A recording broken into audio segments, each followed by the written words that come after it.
সিজনের ফার্স্ট কাজ শুরু হয়ে গেল। তো কাজটি কিভাবে কি করলাম পুরোটা দেখার জন্য পুরো ভিডিওটা দেখো। ফার্স্টেই হেয়ারটি হাতে পেলাম 3:40, তখনও ক্রিম্পিং করিনি।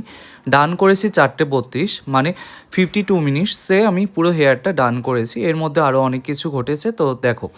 তো মেকআপ আর্টিস্ট ছিল বনশ্রীদি। ফার্স্টে দিদি মেকআপটাই করে দিয়েছেন। এরপরে যখন আমি হেয়ারটা হাতে পাই, ফার্স্টে আমি হেয়ারের কন্ডিশন কী আছে সেটা দেখার চেষ্টা করছিলাম।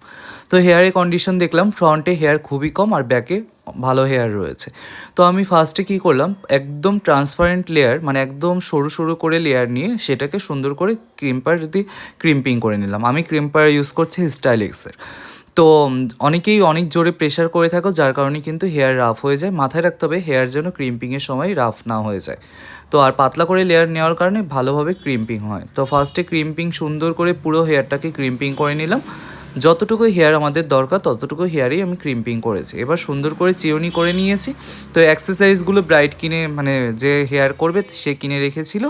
তো এর মধ্যে ক্রিম্পিং করার পরে তার বাড়িতে গেস্ট আসার কারণে সে বেরিয়ে গেছিলো, দেখা করে আবার বসলো। এবার আমি সেকশনিং করে ফ্রন্ট থেকে 4 আঙ্গুলের লেয়ার রেখে আর ক্রাউন সেকশনে একদম কার্ভ করে একটা লেয়ার রেখে পেছনে বক্সের মতন একটা হেয়ার রেখে দু সাইডে হেয়ার রেখেছি। এবার একটা এক্সটেনশন, যেটি যার হেয়ার করছিলাম দিদিটি ক্যারি করেছিলেন, তো তার হেয়ারটি এক্সটেনশনটি পরানোর পর ফ্রন্টে আমি কার্ভ করে লেয়ার নিয়ে ব্যাক কমিং করেছি। এবার সেটাকে সায়েন্স পে দিয়ে সুন্দর করে আঁচড়ে নিচ্ছি, কারণ হেয়ার যে লাইন উঠবে এই ক্ষেত্রে, যে হেয়ার যতটা ক্লিয়ার থাকবে ততটা কিন্তু সুন্দর লাইন ওঠার সম্ভাবনা থাকবে। তো আমরা ভালো লাইন ওঠানোর জন্য কিন্তু চিরুনিটা করা কিন্তু ম্যান্ডেটরি। তো অনেকেই আমরা ভাবি যে চিরুনি করলে খুলে যাবে, তো খুলবে না। তো আমরা ক্লিপিং করে নিলাম। তার আগে হার্ড স্প্রে দিয়ে সুন্দর করে লাইনগুলোকে সেট করে ক্লিপ করে নিয়েছি। এবার যে পনিটা বেঁধে রেখেছিলাম সেই পনিটায় আগের ক্লিপের জায়গায় ক্লিপ করে নিয়েছি। এবার পনিটা দেখো উল্টালে কীরকম একটা কার্ভ আসছে। তো কার্ভটাকে আরও টাইট করার জন্য আমরা একটা স্টাফিং কেটে সেটাকে দুটো কাটা দিয়ে সেট করে নিয়েছি। এবার যে পনিটেলের হেয়ার সেটাকে দুটো ভাগ করে ফার্স্টেরটাকে ব্যাক কমিং করে স্প্রেড করে দিয়েছি। এবার সেকেন্ডের হেয়ার লেয়ারটাকেও সেম প্রসেসিংয়ে একটু ড্রাই ডাস্টিং পাউডার ইউজ করে তারপরে সেটাকেও ব্যাক কমিং করলাম টাইট করে। এই ক্ষেত্রে মাথায় রাখতে হবে পুরো লেয়ারটা একসাথে ব্যাক কমিং করতে হবে, কারণ যদি আলাদা করে করতে চাই তাহলে মিডিলে একটা ফাটাল ব্যাপার চলে আসতে পারে। এবার সেটাকেও করে স্প্রেডিং করে নিলাম।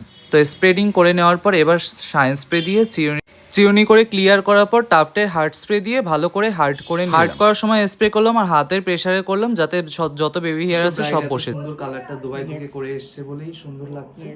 কালারিংও থাকতে হবে।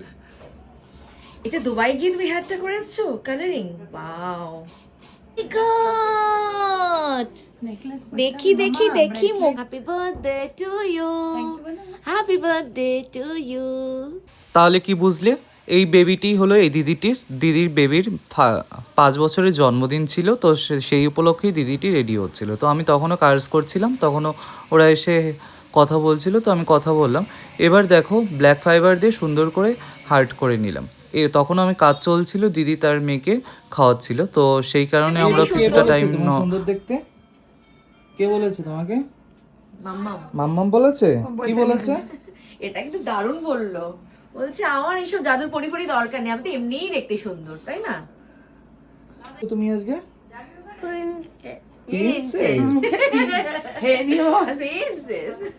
আচ্ছা, এর নাম হচ্ছে বস্তা।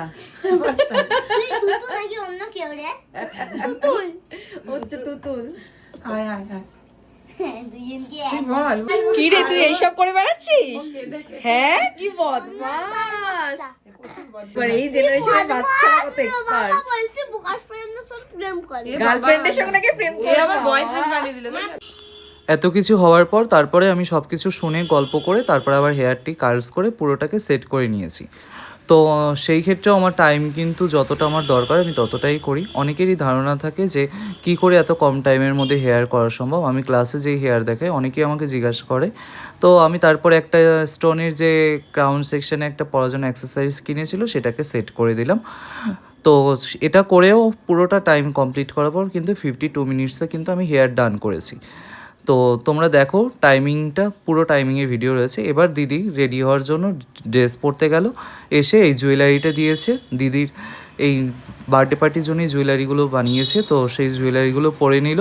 তো তার মেয়ে যে বেবিটা খুব কিউট, খুবই কিউট। তো ও একটি মেকআপ আর্টিস্টের কাছে রেডি হয়েছে, ও রেডি হচ্ছিল, তো সেটাও আমরা একটা ফুটেজ নিয়েছিলাম। এরপর দিদি রেডি হয়ে গেছে। এরপর পুরো জুয়েলারিগুলো সেট করার পর দেখো কতটা সুন্দর লাগছে। তোমরা যারা যারা এরকম সুন্দর কাজ শিখতে চাও তারা অবশ্যই আমার ক্লাসে আসতে পারো। আর যারা রিয়েল ক্লায়েন্ট থাকো, যারা সুন্দর হেয়ার করতে চাও, তারা অবশ্যই আমার সাথে যোগাযোগ করতে পারো। তো কেমন হয়েছে আজকের ভিডিওটা তোমরা অবশ্যই কিন্তু জানাতে কিন্তু একদমই ভুলবে না।